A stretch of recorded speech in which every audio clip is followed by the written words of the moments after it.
welcome to another edition of Fire Up. Are we fired up, gentlemen? I am, because the Penguins just tied it up at 4 against the Philadelphia Flyers. Let's go! Okay. Hey, if you stay ready, you ain't got to get ready. So I'm fired up. We keep these Friars fired up over here. And to Pensman's point, I've got my South Carolina Gamecocks. They just took a 33-31 lead going in close to halftime here against Ole Miss. We'll see what shakes here. Ole Miss has the ball. But just excited to talk about sports and have a good time. Awesome. We are missing two of our regulars. We are missing George Eichhorn, who was actually on the scene of that Red Wings loss, covering the Red Wings game. And then there's Ralph Williams, who is at a wrestling event, I believe, tonight. So he is not on as well. So we missed those two regulars. But, Pensman, you're back for more here on Fire Up. Of course. Welcome. And then our guest, JD. Tell everybody, because have you been on Fire? You were on Fire Up, though. Yeah, just last week or the week before, I think we did one all together. So we've been here. We know what's up. We're ready to roll. All right. Well, we are going to start with one of our first topics, and we're going to talk NFL, even though the NFL is now in their off season. I mean, the NFL Combine actually it starts tomorrow, I think? I think it starts tomorrow, the 28th. Or today?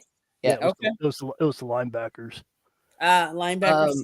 Well, and they actually had special teams yesterday because Kai Kroger from South Carolina, he put on a performance for the Gamecocks there. He had the highest hang time, I think, of any punter there. So, yesterday was special teams, kind of got underway. But then today, we saw a bunch of the defensive linemen run in the 40s and linebackers, of course, the big story. Abdul Carter and the stress. They're not even calling it a fracture. I forget what they're calling it. Stress reaction or something in his foot. It needed surgery. It doesn't need surgery. Who knows what's going to happen there. But, the Combine fully underway. So for all you that think it's the off season, they might not be on the field, but they're putting in their good time here to try and make teams show what they can do at the NFL Combine. But one of the things that was just released, and there's been a couple little developments, but one of the things that was released is the NFLPA dropped the team report cards, which is compiled from survey responses of nearly 1,700 players from all 32 teams. And when they grade them, I'm going to say they grade them on coach, owner, food, travel, weight room, and the treatment of their families, which I think is very interesting to grade them on all those different things and then to release that to the public so we all can see that. I have to admit, I was shocked by who was at the top of the grading, and then who was on the bottom kind of surprised me as well. So when I say that, the top of the top actually was Miami, which surprised me. Their coach was graded an A+, their owner an A+, their food A+, travel A+, weight room A+, and treatment of family was an A. But at the bottom of that barrel was Arizona. Now they gave their coach an A. And to be fair, there was 3 coaches that were graded a C and nothing lower than that. Now, but that was where Arizona really the only thing they really shined. Their owner was given a D-. Their food, a D-. Travel was a B, so that's not too bad. Their weight room was an F. And the treatment of family was a D+. So what they did is they came out and said now they are going to commit $100 million to building a new training facility. So guys, what are your thoughts on, first of all, the whole grading system and that coming public, and then what the Arizona Cardinals are doing as a result of some of those. And we're going to lead off with JD since you are our guest. Oh, well, thank you. You're welcome. Appreciate it. So, yeah, the first thing that sticks out is, I mean, just some of these rankings. So, in my mind, the first thing that popped in my head as you were speaking about it there is like, they're really Miami, y'all got nothing but A pluses and A's all the way across the board. Like, yeah, Mike McDaniel's a really cool head coach. Miami's a great place to live, but what about the owner makes him A plus? I couldn't even name the owner, first of all, but so to me, this strikes me as coach's poll nonsense. Somebody else filled out these report cards. So some of these teams that might be up here at the top and have these really high grades, I don't trust them. I don't trust them. What I will grade it on is I would grade it anywhere from maybe the 10th to like the 25th team, because I feel like that's probably where you got the most accurate answers. I mean, Arizona, obviously, with 2 D minuses and an F and a D plus isn't very good. But again, Arizona, I mean, what makes them that? We don't hear all these negative stories about Arizona that make them that way. However, behind the scenes. Right. Well, maybe Kyler Murray, but I don't see a quarterback grade up here anywhere. You know what I mean? Obviously, Kyler Murray's a very negative thing there. He plays too much Xbox or PlayStation or whatever it is they say. Had a much better year this past year, but obviously that was a point of contention. But then, I mean, even you got Pittsburgh, you got their ownership at a D. Carolina Panthers, D minus. Absolutely agree with that one. So, I mean, there's certain grades in here, though, that I could go through and pick out as very accurate. But there's some I really question the validity to it, so to speak. Pensman, I mean, or Candy, what would you got to what I'm thinking? That's my question. How valid are some of these actual rankings? Because I think anybody that got an A plus, A plus, A plus, A plus, A plus, and an A, that just screams to me that somebody filled these ballots out and sent them in. So I would grade it more like Dallas right there. I mean, how did Dallas end up at 10 with an A, a B plus, a B minus, A minus, and an A? But some of the players complained about it being a zoo, letting Jerry Jones and his players or having fans and tourists walk through watching them work out. So how did they get that high of a ranking? Because everybody loves the Dallas Cowboys Stadium. Right, but how valid are these two? I know if you fly over it, it looks awesome. And I heard that if you go inside, I've never been inside. I flew over it, but when I fly over it, it's like, yes, Brian, I know. Thanks for bringing that up. I appreciate that. I know that. Brian, but yeah, that's the Dallas Cowboys Stadium is phenomenal. It's awesome. You can't, what Jerry Jones did to the old stadium to the new stadium, you can't compare the old stadium to the new one. And the Arizona Cardinals, you better get your act together. You have a good team. The jerseys are cool looking. Kyle Murray is not focused on the team. He'd rather play Madden when he's already on the team. You need to have a good quarterback because you are a leader. Once you have that C on your jersey, that means you're a captain and you have to lead your team in the right direction. So going back to first of all, let me say, Brian, you talk about the Patriots. I just had that up. The Patriots travel, the players give it an F. So your point to them not having Wi-Fi in the plane, that might be one of the things that the players are looking for because that entertains them or allows them to do things on the plane when they are traveling. They got to be able to bet on the game, right? That's true. So the Arizona Cardinals said they are planning to invest roughly $100 million to build a new training facility at the team's current location, following the low marks for facilities in the yearly NFL Players Association survey that was released on Wednesday.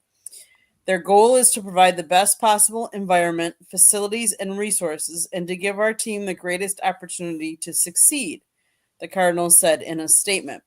We're working hard to achieve that. Last season, we shared with our players the plans for a new training facility at the existing Tempe location with a targeted completion date of 2027. They've hired a leading architecture firm that has worked with a number of NFL teams on the new facilities, and the design process is underway. The Cardinals did score well in certain areas, including an A for head coach Jonathan Gannon, B for a team travel, and B for the nutritionist dietitian. Their owner, Michael Bidwell, received a D- from the players. I thought some of these were interesting. Like, if you think about it, so we all know that I'm a Packers fan, or if you do or you don't. But they don't have an owner. They're owned by the shareholders. So they got an A-. Well, who are you ranking at that point? Are you ranking Murphy that's, really running it? Or are you, because they're really not owned by one person. I think.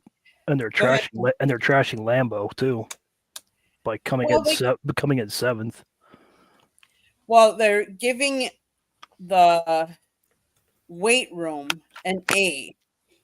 So they come in at 7th, but I think that a part of it was all the A- for food, travel, coach. We're all A-, owner is A-, weight room was A, and the treatment of family was a B. The one that I found kind of very interesting is treatment of family was an F for Jacksonville and F- for Cincinnati.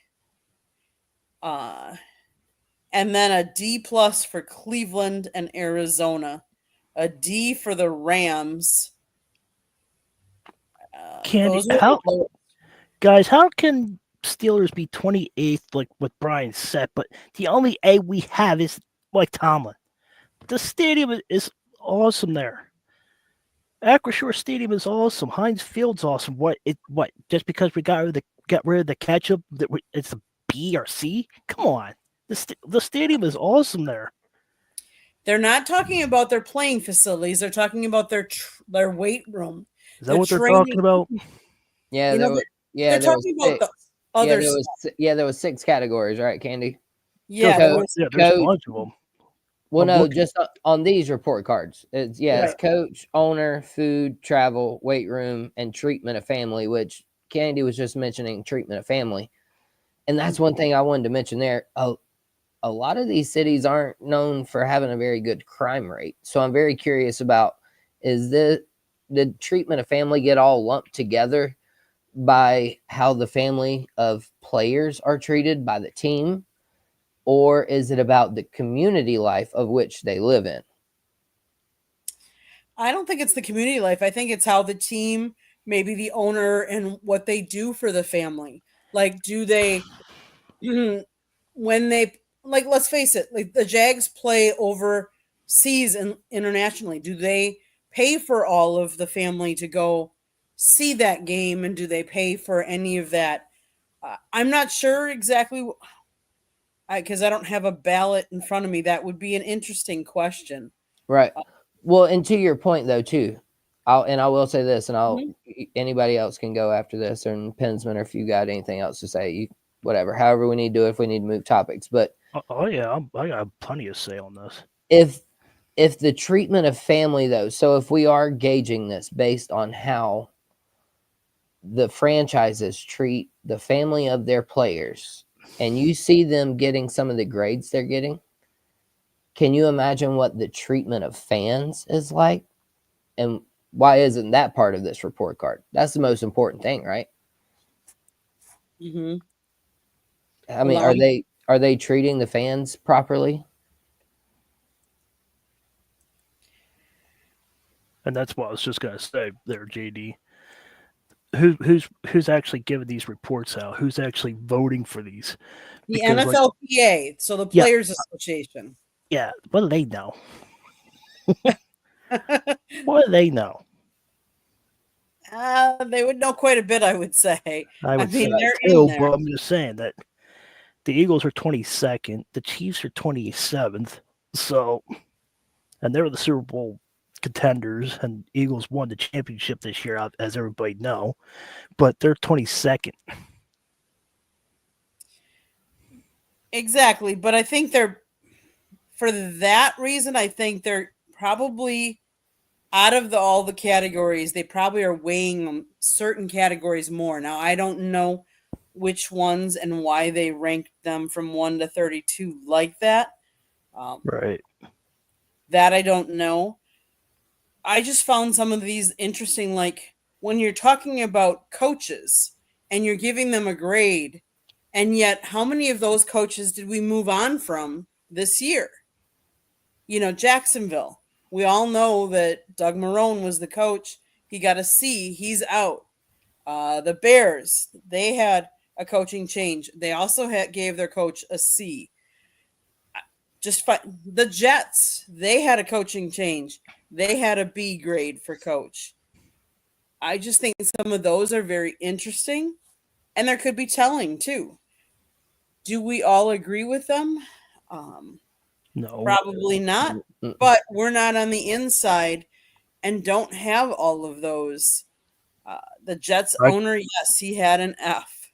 I agree with that. Jay. Mm-hmm. Tampa Bay, a Jets D+. owner had an F. Mm-hmm. But giving mine D, Art Rooney gives him a D. Maybe they feel that he hasn't done enough to change the culture of the team. Well, no, the problem with Rooney is he hasn't fired his A-rated head coach yet. That's why he got the D. But they gave Tomlin the A. So yeah, that's Rooney's problem. He hadn't fired Mike Tomlin yet, his A-ranked head coach. And Candy, if I may, I was gonna say, just as y'all were talking about that, this thought come in my head. I think it was Rush Hour 3 or something, or Rush Hour 2. They light up Rush Hour. they light up the counterfeit bill, remember, and it burns real bright. Right. To me, that's what you can do with this NFL report card. I don't believe any of its validity. You can light it up. It's counterfeit, and I think it should get fired up on Fire Up this evening. Well, so here's one thing I'm going to say. I'm going to read some. One of the core jobs as a union is to improve the overall working conditions for our players, which includes the daily experience of players at the team's facilities away from the lights and cameras. 1,695 of our players provided information to share with one another about their current club to not only help them make important career decisions, but also to help raise standards across the league. Our goals were to highlight positive teams, identify areas that could use improvement, and highlight best practices and standards. And this is from, I'm actually on the NFLPA's website and their report. So I wonder if it tells us anything more about. But the Steelers play at St. Vincent College in Latrobe, and that's a really good college to play with. And the field's cleaned. Everything's there. They get thousands of people at training camp. I don't know. And Philadelphia goes away to New Jersey to practice. So they've done this this is the third year that they've done this survey. And in our first year, we had a 60% league-wide response rate. Each of the last 2 years, we have seen a 77% response rate across the league. It reinforces we're always working to make this resource even better. So this year's edition includes several enhancements, partnerships with a strategy group to help fine-tune the survey design, data collection.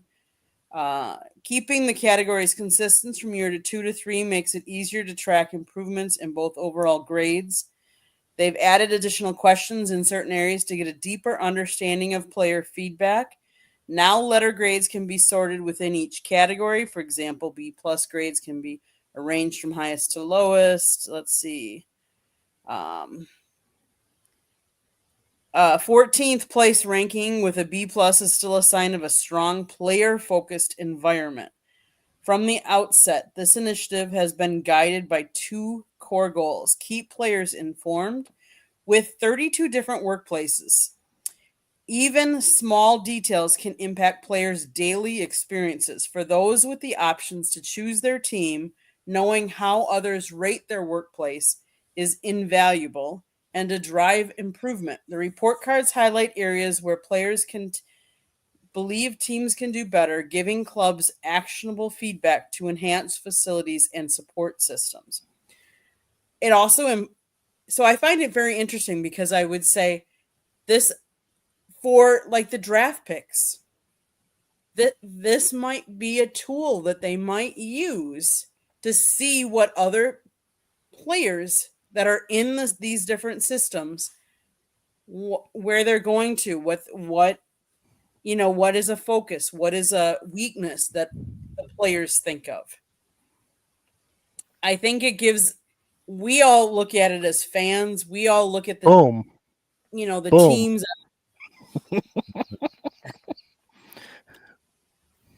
Yes. Eddie preaches. But if you sat there and let's face it, if you sat there and did a survey like this of your workplace, what would you say? And, we don't all have that opportunity to go out and research. Let's face it, the top echelon players can really write their ticket and go wherever they want.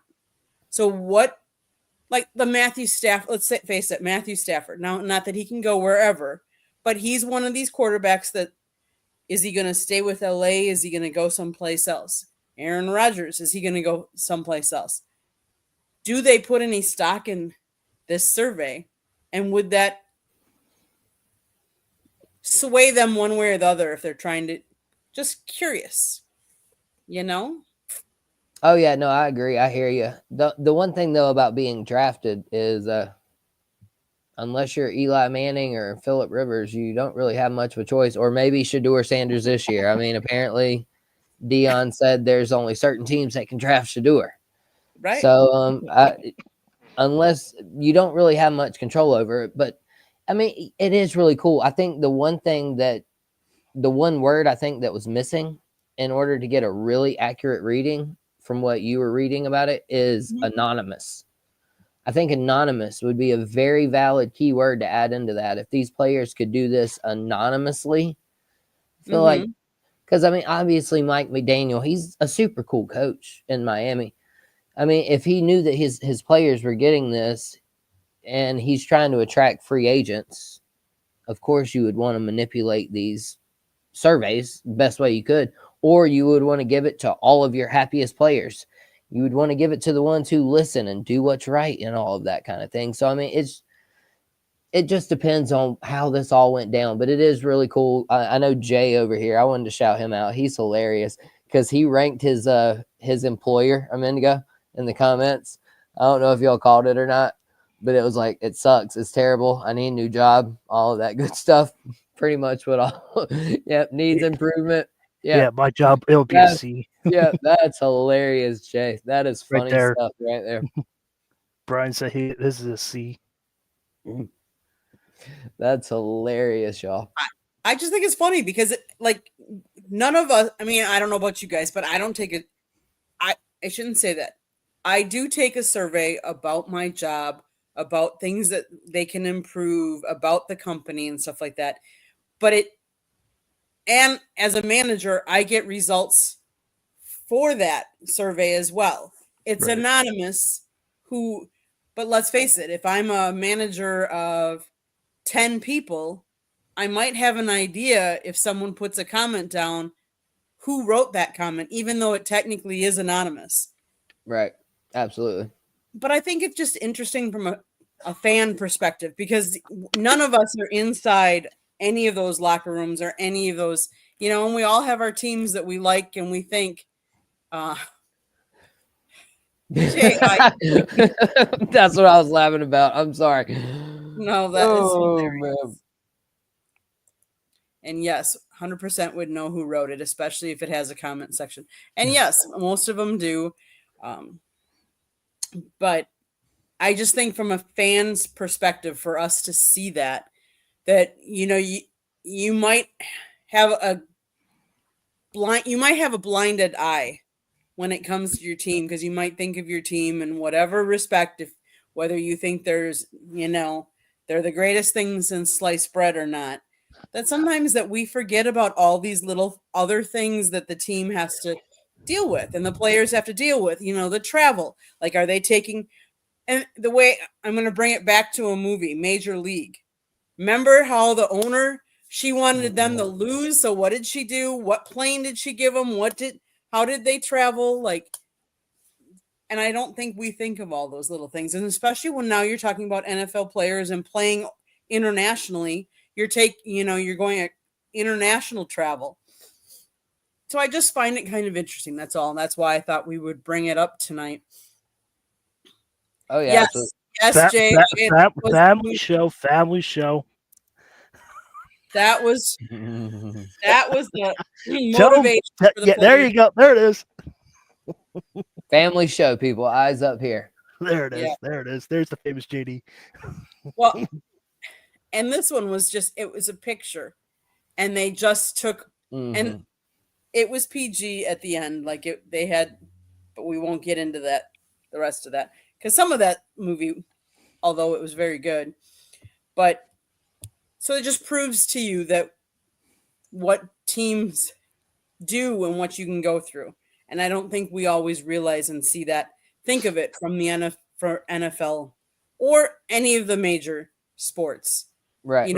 How good their facilities are and how good they're treated and how their families are treated and the like.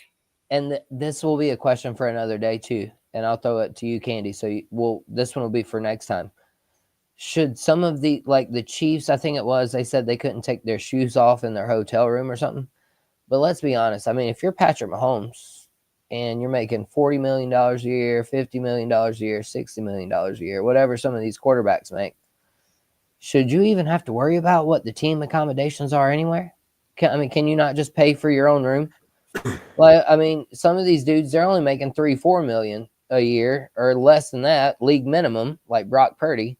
So they kind of rely on what the team is giving them for a hotel. But yeah, I wouldn't want to hear. That's another thing too I would like to see about who did these surveys, because I would like to see who exactly, is it your superstars on this team complaining, or is it somebody that should be really complaining about how they're getting treated?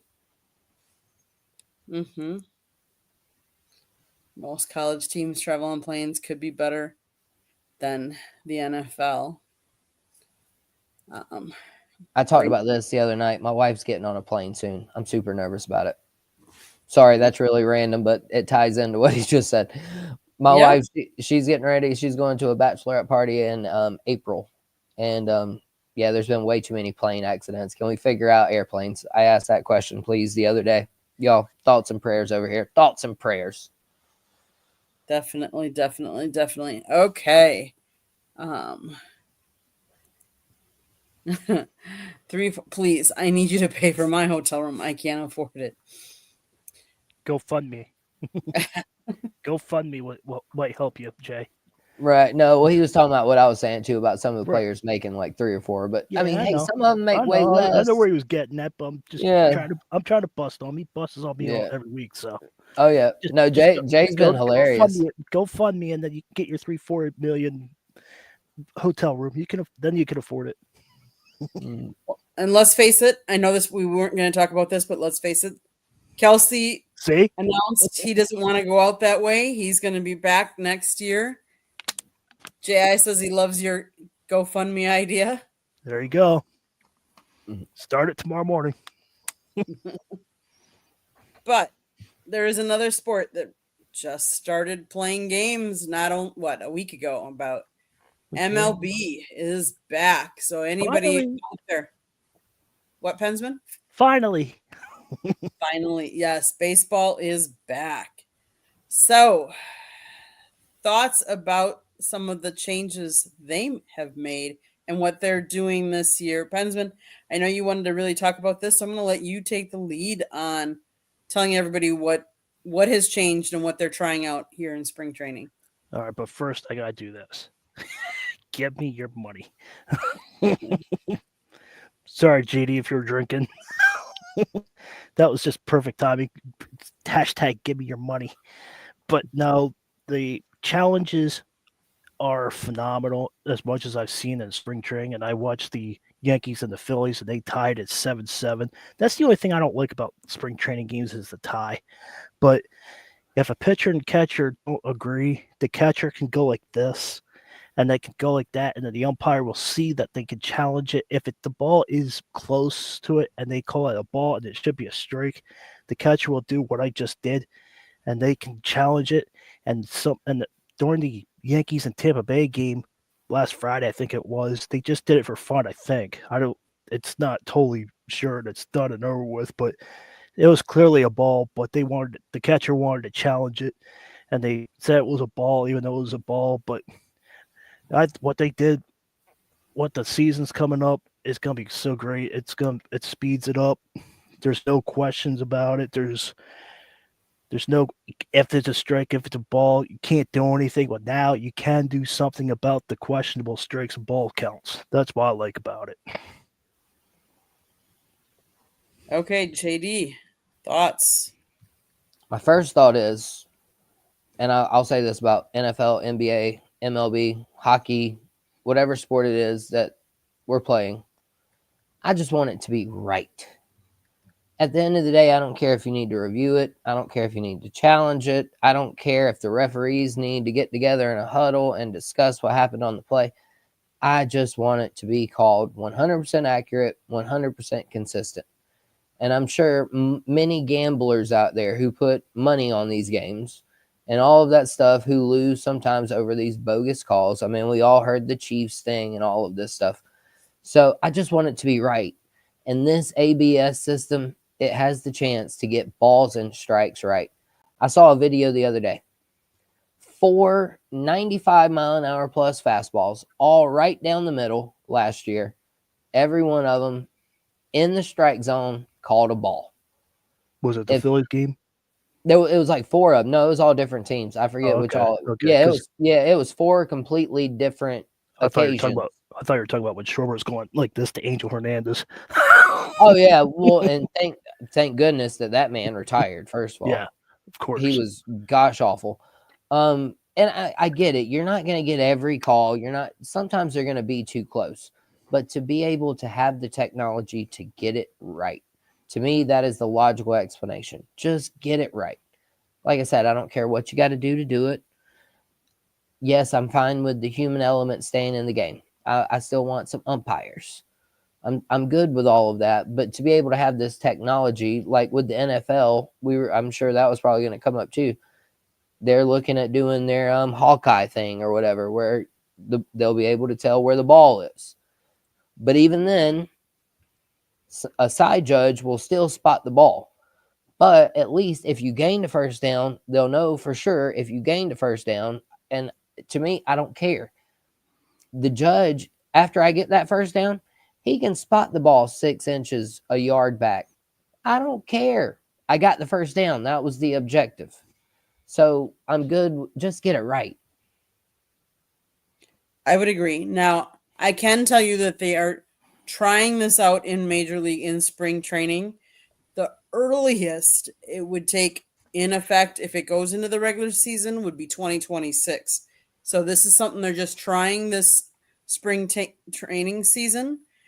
The other thing is these calls, the only people that can challenge the call of the ball or the strike are the pitcher, the catcher, or the batter. So it can't be any of the coaches. It can't be anybody else, off on the side or anything like that. The whole process here's the thing. The whole process takes about 15 or 20 seconds. It does not take a long time. So for people that are worried that it's going to start extending the game, when we've been trying to shorten the time for baseball, it's not going to do that much. And it's going to get the call right. Let's face it. One Well, way and or the the only issue though too is they only get 2 of them per team. Also, regardless if you get them right or wrong. Oh, wrong, So, wrong. If you win it, you keep it. If you lose it, you lose it. oh, I thought they said it was going to be 2 period. No, But either no, right, no, either no. way, starting 2. Yep. yeah, yeah. I thought it was going to be a hard 2 there, but either way, it's No. only been 14 seconds per. So you're talking about less than a minute from a game they've already cut back Right. an hour in the last year overall. Mhm. Yeah, if you lose it, you lose it. If you win it, you regain it. So this ABS challenge system was in effect for many AAA games last season, along with Arizona Fall League games starting back in 2023. On average, there were about 4 challenges per game, the MLB says, roughly half of which were overturned. Challenges by the defense were slightly more successful on average than challenges by batters. Let's go. Let's go. Penguins just defeated the Philadelphia Flyers. I just want to point that out. Breaking news. and like I said, just get it right. So the Flyers, I guess, winning them, that's getting it right. And so yeah, just get the calls right though. At the end of the day, like I said, I don't care what you got to do it. Correct. I agree. I think it's just something very different, and maybe it'll help the game because, like you said, it should get more calls right. I'm just gonna miss the managers and the umpires arguing if they ever do go that. But that is exciting, especially if you go to a game and you see, like for me, I go see Aaron Boone go out and yell. I love it. Oh yeah, there's nothing like a good epic manager rant for sure. There's nothing like it. Remember the dude that threw the grenades? He was for the Braves in like Double-A. He got out behind the mound though and was like throwing the rosin bag as like grenades at the umpire. Epic stuff. Yeah. Oh god, you'll have to look it up. It's hilarious. I'm sure there are some people that know about it, but yeah, you got to keep the human element, but at the end of the day, give them the technology or the ability to just get the call right. If there's any question, if you hear the fans say boo, let's go check it out. All right. Even if the players are like, hey, no, you got that wrong, let them challenge it. Just get it correct. Most of the catchers are right on it. To if they know something, they go right to the face mask and they see there's no should I or shouldn't I. It's like, okay, let's do it. Mm-hmm. But let's face it, and Scott will tell you because Scott was a catcher. I can tell you, I was a catcher at times, that a catcher's job is to frame that pitch and to move it. Like if they think it's outside, they're going to quick try and bring it in so it looks. So this might take a little bit of that element out, I think. Whereas sometimes they had, yes, J.I. Well, J.I., I'll be honest with you, there isn't a position on the field that I have not played.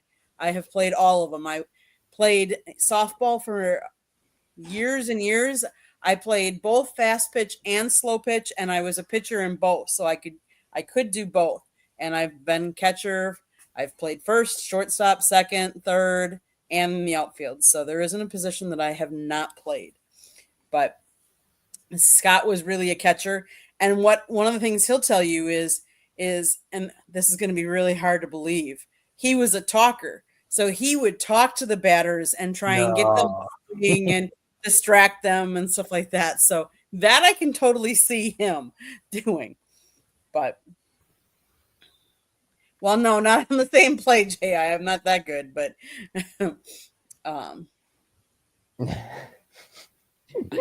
but everything but catching.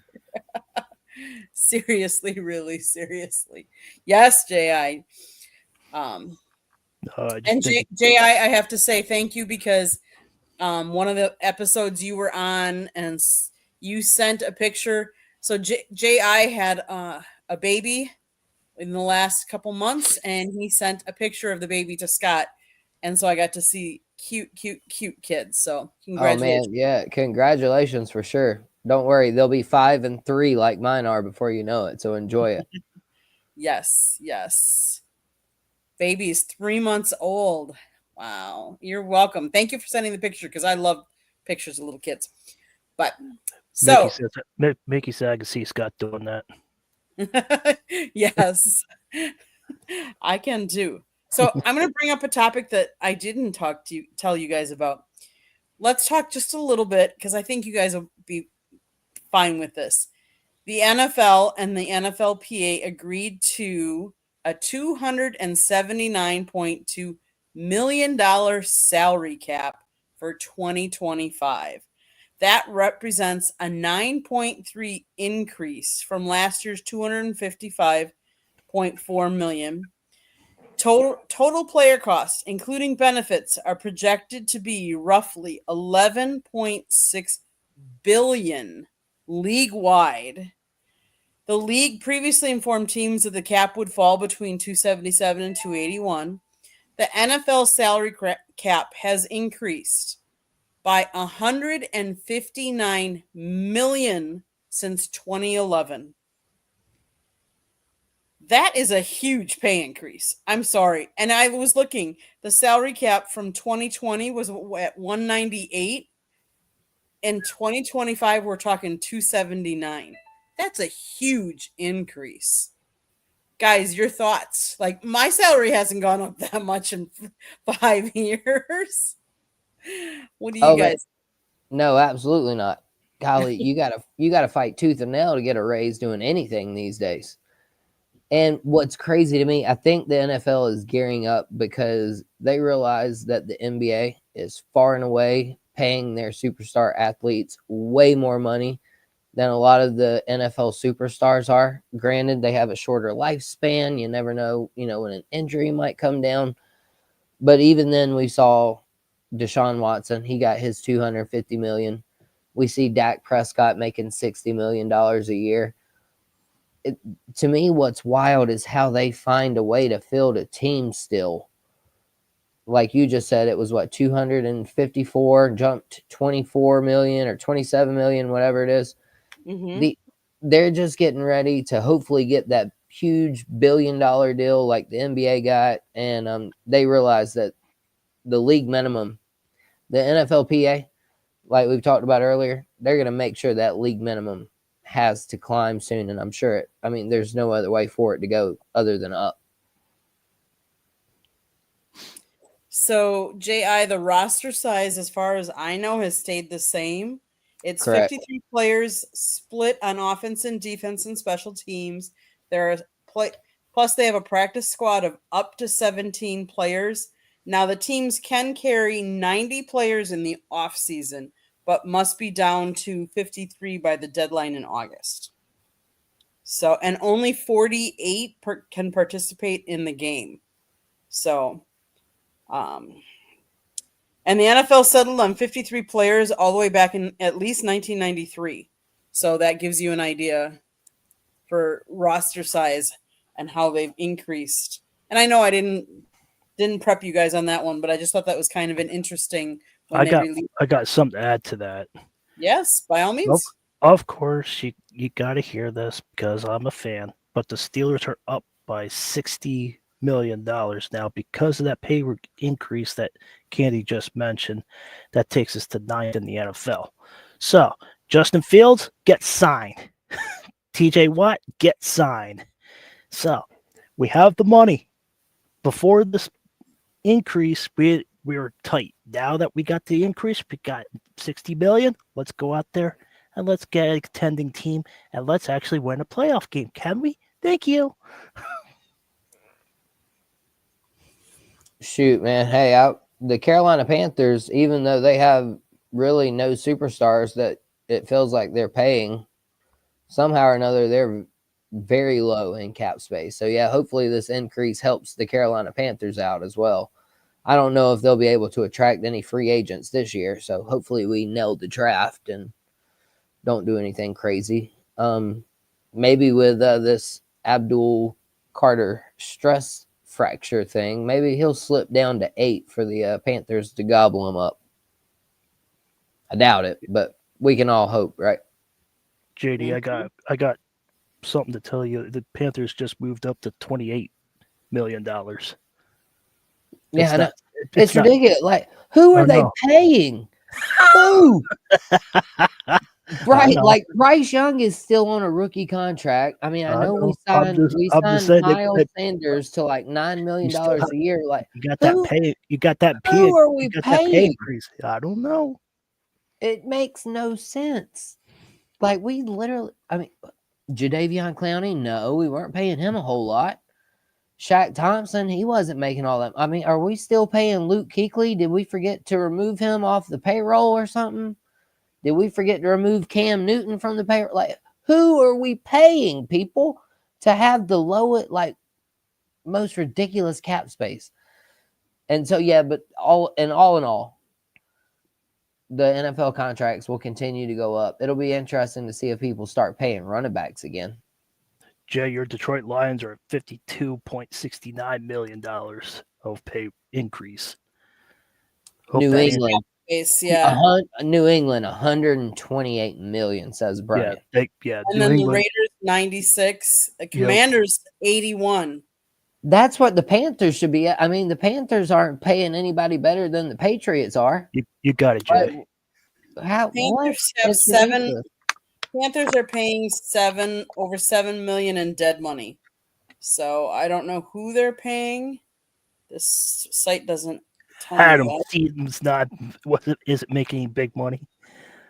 Yeah, no, nobody's making big money. It doesn't seem like. I mean, even like I said, Miles Sanders, he got 4 years, 33 million. So that's what, 8.25 million a year. And yes, I just did that math off the top of my head, and yes, it's accurate. You sure? 33 divided by 4, 8.25, 100%. But to me, that's the biggest contract that the Panthers have out there. So I can never figure out their cap space stuff. Non-active roster cap charges dead money. Shaq Thompson 3.1 million, Jonathan Mingo 1.7, Dane Jackson 1.5, Johnny Hecker 951, and Jamie Robinson 164 for a total of 7.7 million in dead non-active roster cap. Hey, that's You guys really want to hear about Cowboys? Right, hold on, Pensman. I was gonna Go ahead. I got you. Yeah. So basically, Candy, I was gonna honestly at first when I heard that number, I was gonna say, that's not a big deal. But when you think about it, that's 2 1-year contracts at $3.8 and $3.9 million to get you a nice filler player, whether it be a defensive back, a linebacker, or whatever. So yeah, 7.7 million. Yeah, that's a pretty big deal, I guess. Well, and let's face it, the Saints have negative 47 million. Wow. Have fun, Killamore. Right. Yeah. Oh yeah. Well, they're already talking about making Spencer Rattler QB1. I've seen that so many times now as a Gamecock fan. Literally everybody. Yep, Carr's gone. Carr's going to be the next Kirk Cousins. Spencer Rattler's taking over for him. I've heard all of it. Carr had his potential chance, but he blew it. But let's face it, Marshawn Lattimore, they're still paying him 31.6 in dead cap. Michael Thomas 9.1, Jameis Winston 7.3 million. So that's where they're taking it. No wonder Jameis Winston had so much fun at the Super Bowl. He was getting 7.3 to not even play for that team, and he was playing for the Browns. I would have had a good time at the Super Bowl too, brother. Is Eddie still here? Because the Cowboys have $1.3 million to play with the salary increase. So that's because of Prescott, CeeDee Lamb, Ezekiel Elliott. So yeah, you pay your high, and you're gonna get blown away, and you're gonna get burnt. So they still got to pay your question, Eddie. They still got to pay Micah. Yeah, Micah Parsons. Yep. Eddie's not happy. Eddie's not happy. Don't blame me. Oh shucks. That's funny. Tell Jerry Jones not to spend money on Prescott and CeeDee Lamb and all these players that supposed to perform, but they don't perform well. He Okay. better start using that tour money towards them player contracts. If Jerry Jones would restructure deals and actually keep players instead of getting them and tossing them around, you might actually have a budget. That's why, because Dak isn't a top 10 quarterback, exactly. But with his contract, they can't do anything. And if you subscribe to my channel, you'll see that I trash the Cowboys and I make fun of them all the time. So, And Jay, I know you're a Lions fan, so the non-active roster: dead money, Carlton Davis 9.8 million, Cameron Sutton 6.5, and Marcus Davenport 2.2. So for 18.8 million in dead cap space but they have 51 million out there available to spend. So yes, money, money, money, money. Okay, guys. Dollar bills. Jerry JD, Jones is melting. you want to talk a little bit about the Ian Rappaport and Schultz debacle with Stafford and the Brady story? Yeah, sure. We can talk about it. Okay. First of all, I just think it's funny. We get all of these college players, all of these NFL scouts and head coaches, and I'm sure some of the players bring some family members, and they all go stay in the same hotel. And we're also reporting about free agency with Matthew Stafford, and Jordan Schultz reported that Matthew Stafford and Tom Brady met at Tom Brady's Montana ski house. And Ian Rappaport reported shortly thereafter that that was false, that they just happened to have a house in the same ski community. And then I've also seen the report today, though, that the Rams did, in fact, grant Stafford the permission to meet with Brady to join the Raiders. And so at this point, I'm just really confused. But apparently Jordan Schultz and Ian Rappaport were not confused. They were convinced that one was lying and one was correct. And they tried to throw some fists in a Starbucks in the Marriott in Indianapolis for the NFL Combine. And so to me, that was it's funny. I mean, it's bound to happen, right? When you're competing, trying to be the first one to broadcast the news out there, and all of a sudden you see someone who just called you incorrect sitting across from Starbucks. Now, hey, don't come at me before I've had my coffee. But if I had me a nice little Starbucks Nitro, whatever they call it, Nitro cold brew, yeah, I might be ready to throw fists about 8 o'clock in the morning at the NFL Combine. Maybe. I don't know. What do you guys think? Did y'all hear this story? I did. Reporters trying to make something out of, I think one of them was trying to make something out of nothing, and the other one was like, wait a minute, they both live in the same community. They ran into each other. Like, and to be honest with you, this is where the whole Brady thing gets, and people call it into question.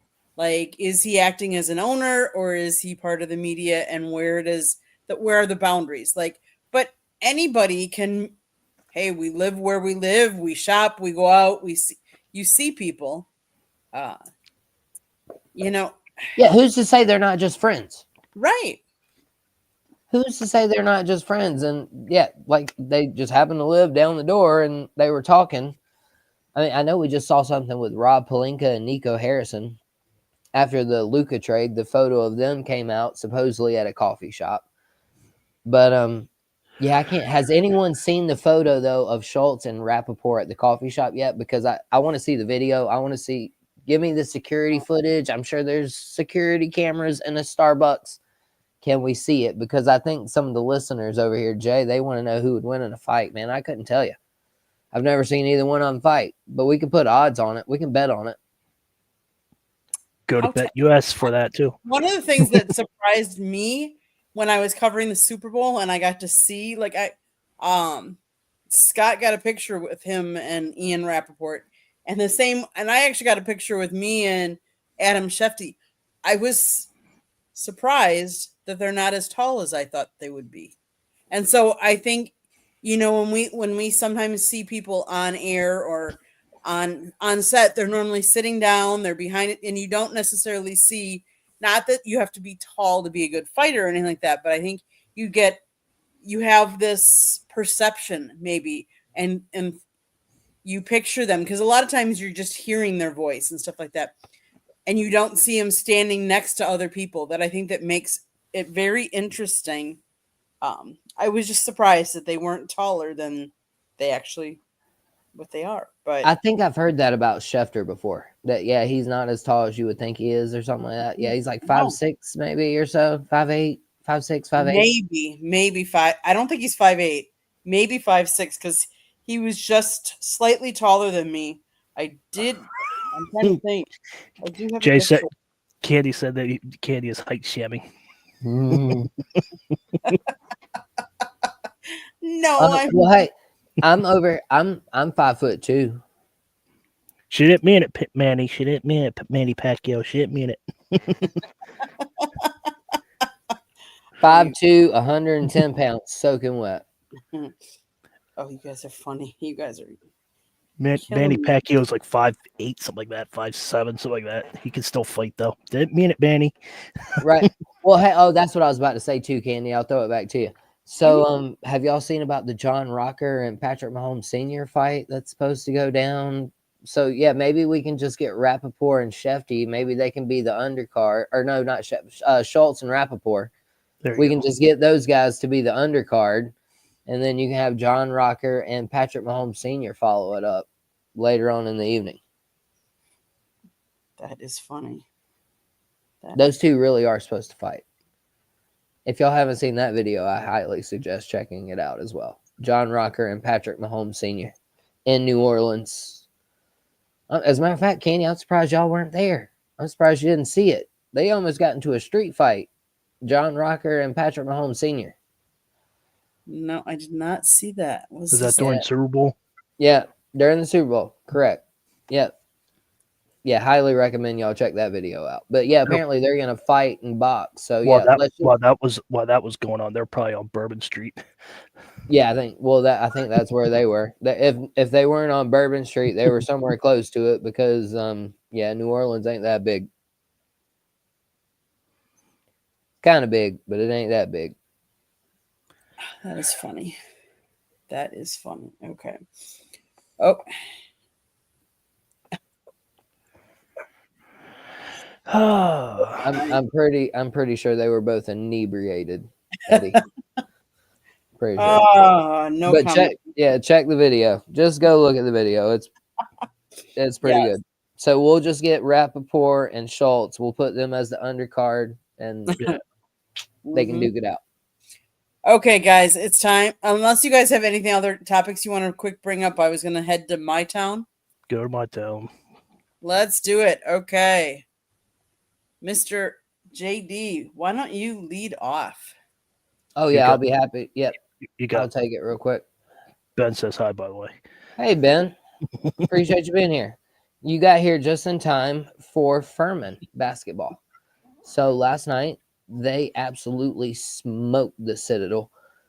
I looked up one time, it was 28-7. Looked up another time, it was 31-7.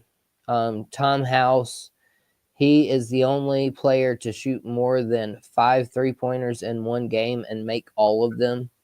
He had 19 points. He was 6 of 6 from 3-point range. First ever Furman player to do that. Garrett Heen hit the 1,000-point mark last night. He also has 500 rebounds, 250 assists, and he's played there for 5 years. He's been very loyal to that program in a day where it's hard for players to be loyal. He was babysitting the basketball. He was given the game ball, and in the press conference, if you check my page, you can check out the interview that we had with Heen and Coach Bob Ritchie after the game. But they blew Citadel away 85-42. And we have the SoCon tournament coming up this next week. I will be there in Asheville to watch Furman and Wofford and Mercer and East Tennessee State and Sanford and all of these wonderful teams. And to be honest with you, this is my hot take about my hot town for the evening. The SoCon deserves to be a 2-bid league. If one of these teams that isn't supposed to win the tournament gets the automatic conference bid by winning the tournament, Furman has a 72% win percentage, as does Chattanooga and Sanford. They all have won 72% of their games. And so one of these teams will deserve to get into the tournament, even if they don't get the automatic bid. So can we please make the SoCon a 2-bid tournament? And I'll throw it back to you guys. Pensman, what's happening in your town? The Pittsburgh Penguins win tonight 5-4 against the Philadelphia Flyers. They are slowly creeping up on the standings, but they need to get more wins together. They lost last night to the Philadelphia Flyers. They played back-to-back, lost one, win one. I just want to get wins under my belt. Mike Sullivan, I don't know what you're doing at Pittsburgh. You played USA. You had a stacked team. You took that team to the championship. I covered the whole 4 nations. You did good against USA. Put this team together so you can beat the Pittsburgh USA team. Just do something that puts Pittsburgh back and bring joy back in our lives in sports, please. So I guess on the previous Sports Exchange, it was a hockey themed show. Well, my parting shot, I have 2 of them, and they're both hockey related as well. Mm-hmm. The first one is, if you guys are at all interested, over the weekend, the Red Wings are actually going to be playing Columbus Blue Jackets at Ohio Stadium at the Horseshoe. So that's an outdoor series. I think that's pretty cool if the NHL is doing that. So those of you that want to see that and watch it. For those of you that live back in my hometown, back in Milwaukee, you know that there's an NHL, it's an AHL team, the Milwaukee Admirals, which they're affiliated with the Nashville Predators. But they're known as the Milwaukee Admirals. On Friday night, tomorrow night, they're going to be known as the Milwaukee Cowbells. They're going to attempt to set a world record on Friday for the most cowbells rung at one time. For the second time this week, the Admirals will take the ice Friday as the Milwaukee Cowbells. The team hosts the Iowa Wild at 7 p.m. and will try to set the record during the game. The team said the world record attempt will take place during the media timeout after the 10-minute mark of the second period. The current world record of 5,748 was set back in 2003 at Mississippi State, according to the team. The first 6,000 fans to attend Friday's game will receive a cowbell, courtesy of Potawatomi Sportsbook. The Milwaukee Cowbells abbreviated rebrand began on Tuesday night and featured more cowbell specialty jerseys, inspired by the 25th anniversary of the famous Saturday Night Live skit featuring Will Ferrell. Those jerseys are available for bid via silent auction and will be given out by the players to the winning bidders following the game on Friday. You got a couple questions here, Candy. Why would a team in Milwaukee be called the Admirals? Oh, now you're asking me questions that I'm not sure I know the answer to. Where did they come up with that name? Let me see. Let me do a little bit of research. Milwaukee. Off the top of your head, while you do that research, Candy, do you know what the capacity of the stadium is? Since they were offering I think you said 6,000 cowbells. The first 6,000 are gonna do it. Right. So they would have probably 9,000. I would say 10,000 possibly. Let's see. They play. It says they moved from different places, so I got to see where they're playing. San Diego could be the Admirals, but not Milwaukee. Hey, well, we don't know what we don't know, Jay. I say that all the time, man. People, don't worry. There's receipts on Google. We'll find out while they'll call. I guarantee you, there's a reason. They just didn't pull that name out of nowhere. People that do marketing and stuff are much smarter than that. Believe you me. Mm-hmm. Let's see. Mickey wants to know if do you get a cowboy hat as well? No. Sorry, Mickey. No cowboy hat as well. Just the cowbell. Let's see. They play in the Panthers arena. The arena seats as many as 12,700. So that's how many the capacity of the stadium that they're playing in right now. They're playing in what's called the UW Milwaukee Panther Arena, which is formerly the Mecca Arena. And it's downtown. It's not too far from the Fiserv Forum, but let's see. Named after a household appliance. I don't know how the Admirals got their name. Yeah, I can't find it either. I'm looking. I know they went to the Admirals after their first season. Right, they were the Wings before that. Yeah, correct. And then they went to I the think Admirals. And I think right they have after. probably changed from the Wings because it's too close to the Red. I would think, but I don't know. Let's see. They got a pretty good history, though. They've Mm-hmm. won 7 AHL titles. Their most recent was last year, 2020, 2016, 2011. Yeah. That was some division titles for the 7. Yeah. They won 1 Calder Cup, 03-04. But yeah, there's literally nothing about why they're called the Admirals. Maybe Why we'll you guys? Hey, look, Jay, why guys, take your $3 or $4 million and hire an investigator. why you guys do that? What are you talking about? Best fan base as far as what? What are we talking about? Ben, I don't know what Ben's talking about because he just asked me who's my team, and Ben knows who my teams are. He over here tripping. You know, I'm a Gamecock. I'm a Panther. I'm a Brave. You know all this, Ben. Don't be coming in here playing dumb. You know. Jay said Ben's tripping. Yeah, obviously. Ben tuned into my show. He knows I'm a Panther, a Gamecock. He knows. Speaking of Gamecocks, though, hey, they're winning against Ole Miss, and the biggest college baseball rivalry in the nation starts tomorrow. Nashville has the entire place. Yeah, I don't see where it just says that it was renamed in 1971 when Bill Chimo purchased the team. But I'm going to keep looking, and maybe I'll have to follow up with that on the next episode of Fire Up. Guys, I'm sure there's a reason it's got to be somewhere. But yeah, it might take some investigative reporting. I think you can handle it, Candy. I think you got it. That's a Scott question. Yeah, I don't know if that even is a Scott question. This should be, I should know the answer to this question, but I'll keep looking it up. There's got to be a way. There's got to be. Okay, but Ben's asking a question. The Miami Hurricanes? Because I don't know. Yeah. He knows he's asking the wrong person, man. He knows I don't pay attention to hockey. I try. I can't see the puck. We talked about it last week, Ben, bro. Stop tripping, Ben. Ben, I'm the hockey man. He can't even see the puck. Yeah.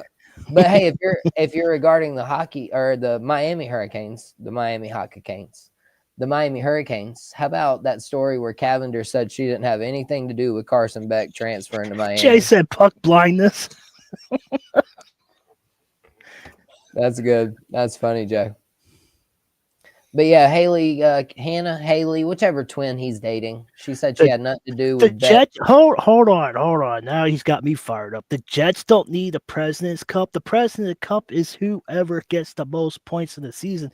And the way the Jets are going, they deserve it completely. Come on, Ben. What are you thinking, Ben? It's whoever wins the regular season in points. The Jets obviously deserved it from start to finish. Ben is cooking right now. Mhm. I cannot see the puck, but I love hockey. Mickey says. I So try. I got to see. I'm a baseball player, so the whole concept is to keep your eye on the ball. So I'm constantly trying to watch the puck, and I just can't That's see it. fine, Ben. They deserve it. They just don't want to win the Stanley Cup. That's fine. okay, so whoever said back, they were whoever said it was after a brand of household. So the Milwaukee Admirals hockey team was named after a brand of household appliances sold by one of the team's investors. They were originally called the Milwaukee Wings. In 1970, Irwin J. Mirror, an appliance store owner, bought the team. His best-selling appliance was the Admiral refrigerator. So he thought the name Admirals would help him publicize the team. The Admirals logo have always had a nautical theme to it. I said So there was a reason. I didn't say there was a good one. yes, yes. Everything's I'm, how it should be. Hold on, JD. Everything's fine how it is. When you win the Stanley Cup, it's Lord Stanley. When you win the regular season, it's the President's Cup. That's how it should be. That's how it always will be. Whoever wins the regular season is the President's Cup. Where if you win the playoffs, it's the Lord Stanley Cup. That's how it should be, and that's how there's no way of changing it. Okay, guys. I should have done a station break a long time ago. Let me plug some lessons from the South Florida Tribune Publishing Company published a book, Lessons from the Microphone, Tuning into the Enduring Wisdom of Visionary Leaders. It is written by my husband, Scott, the Motor City Madmouth Morganroth. It's available on Amazon, Barnes & Noble, Kindle, Google, and Apple Books. It's also a link on our website, www.southfloridatribune.com, where there's a link for that book. There's a link for our merchandise store, and there's a plethora of great information and great articles, even some good photos, if I do say so myself. So go check it out. And Jay, I know it does not have the Rogers photo because I know you're going to ask that next. But if you want to advertise on any of our shows, you can call Scott 954-304-4941. If you want to be a guest or have show ideas, you can always email us at southfloridatribune@gmail.com. Wherever you get your podcasts, you can find us. And we're here Monday, Tuesday, Wednesday, Thursday nights. Monday nights, we talk baseball. Tuesday nights, we talk football. Wednesday nights, you never know what we're talking about. Thursday nights, we talked hockey on Sports Exchange, which was the previous show, and on Fire Up. We're fired up for just about any topic. You just never know what we're going to come up with. So, with that being said, JD, how can people find you? You can find me at Southern Fried Sports JD on YouTube. Jay, if you're not subscribed, make sure you hit subscribe. Ben, he asked who's from Florida. So I am fortunate enough to be able to come on and contribute with the South Florida Tribune, Candy and Scott and Pensman. They're also gracious to have brought me into this thing.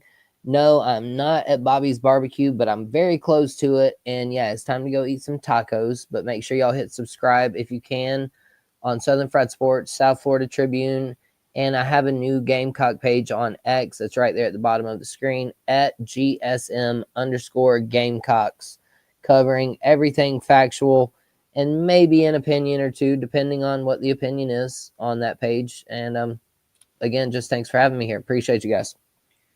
So, Ben, I just want to kind of clarify. So, I'm originally from Wisconsin, the Milwaukee area.